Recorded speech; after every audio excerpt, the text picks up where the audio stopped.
2024 à peine démarré, tous les fans ou même les pratiquants de MMA ont vu passer la grande nouvelle. Et d'ailleurs, très beaucoup de marketing. On va analyser ça ensemble, générique.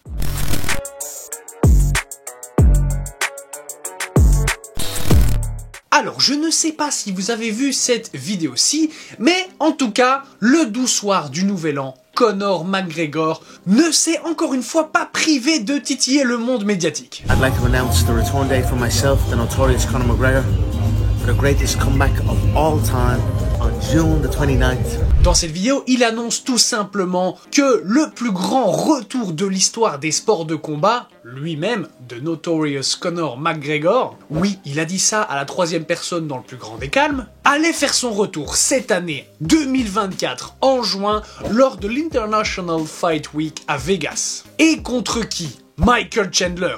À quel poids? 185 livres, soit 84 kilos, donc dans quel KT? En middleweight. Alors, il faut savoir que de base, McGregor a commencé en poids plume, puis il est passé en poids léger, puis retour en plume, où il gagne la ceinture du Cage Warrior. Ensuite, il gagne une autre ceinture en léger dans la même organisation. Il arrive à l'UFC en poids plume, finit par remporter le titre également. Il monte de 2 KT en mi-moyen carrément pour affronter Nate Diaz, où il perd, du moins le premier combat, mais on s'en fout un peu, c'est pas trop là où je veux en venir. Il remporte ensuite le titre des poids légers, donc une KT en dessous contre Eddie Alvarez, ensuite pause de 2 ans pour en arriver à l'épisode Khabib Nurmagomedov, puis hop, repasse en mi-moyen le temps d'un fight contre Donald Cerrone pour un petit retour sympa, et finit par repasser en poids léger pour perdre 2 fois contre Dustin Poirier.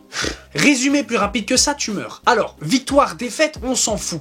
Tout ça pour te dire que le monsieur a l'habitude de changer de poids. Sauf qu'ici, si on part du principe d'un retour, effectivement, je ne le vois pas revenir à son poids d'avant. Attention, hein, ça se fait sans problème, diète adaptée, tu te bouges et hop, tu fonds. Mais, grand mais, arrivé en juin, là où il a prévu de combattre, il aura été inactif sur le circuit depuis 3 ans. Oui, il y a eu le TUF, hein, donc la série The Ultimate Fighter, mais en dehors de ça, mis à part se mettre dans la sauce, faire la fête et prendre de la masse, on ne l'a pas trop vu. Après, il profite de la vie et il est pas prêt de s'arrêter là d'ailleurs, d'où la catégorie middleweight je pense. Et en vrai, il fait complètement ce qu'il veut. On n'est absolument pas là pour juger. Là où moi je suis étonné, c'est justement le fait qu'il annonce un retour. Je vous le dis franchement, je ne pensais pas qu'il allait le faire. Et attention, c'est pas encore fait, j'ai toujours un doute. En vrai, pourquoi il reviendrait? L'argent? Non. La fame? Peut-être. L'amour du sport? J'ai un doute. Enfin, en vrai, je pense pas. Il nous reste donc la fame. Admettons qu'il revienne bel et bien. Pour moi, c'est vraiment à double tranchant. Option A, il revient, il va obligatoirement faire le show comme les spectateurs l'aiment. Du trash talk, je pense qu'il y en aura, il faudra marquer le coup. Et surtout, il est un Chandler.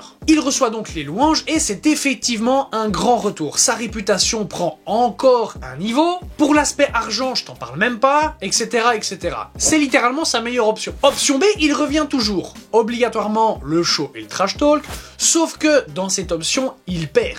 Mais il se fait juste malmener. Je te laisse juste imaginer ce qui va se passer, ça va être chaud. Après, en un sens, perso, qu'il perde, je m'en fous complet. Il a fait tellement pour ce sport que voilà, ça reste indiscutable. Donc, quand on analyse la chose, il a tout à perdre. C'est bien pour ça que j'ai un doute concernant son retour. Et puis il est pas con non plus, tu vois ce que je veux dire. Vraiment, tant qu'il n'y a pas ses 2 pieds dans la cage, j'aurai toujours un doute. Quand tu regardes de l'autre côté, Chandler, évidemment qu'il est content. Ça ferait un bien fou à sa carrière. Du moins s'il gagne, car en vrai, je pense vraiment que l'UFC voudrait que Chandler perde ce combat, malheureusement pour lui. Au niveau business, ça arrangerait beaucoup mieux les affaires que McGregor gagne, c'est une question de logique. Si Chandler perd, bah avec ça, il serait à 2 victoires et 4 défaites dans l'organisation. Je parle pas de son palmarès en général, hein, qui est de 23-8. Ah non, Chandler, tu peux dire ce que tu veux, c'est un animal. Et depuis la dernière fois qu'il a combattu en novembre 2022 contre Dustin Poirier, où il a perdu par soumission, il me semble, eh bien, on peut le voir, il ne s'est jamais arrêté de s'entraîner. Il est pas juste resté actif, il est resté très actif. Donc si on récapitule, on a un McGregor qui a bien profité de la vie, ce qui ne retire rien à sa technique, attention,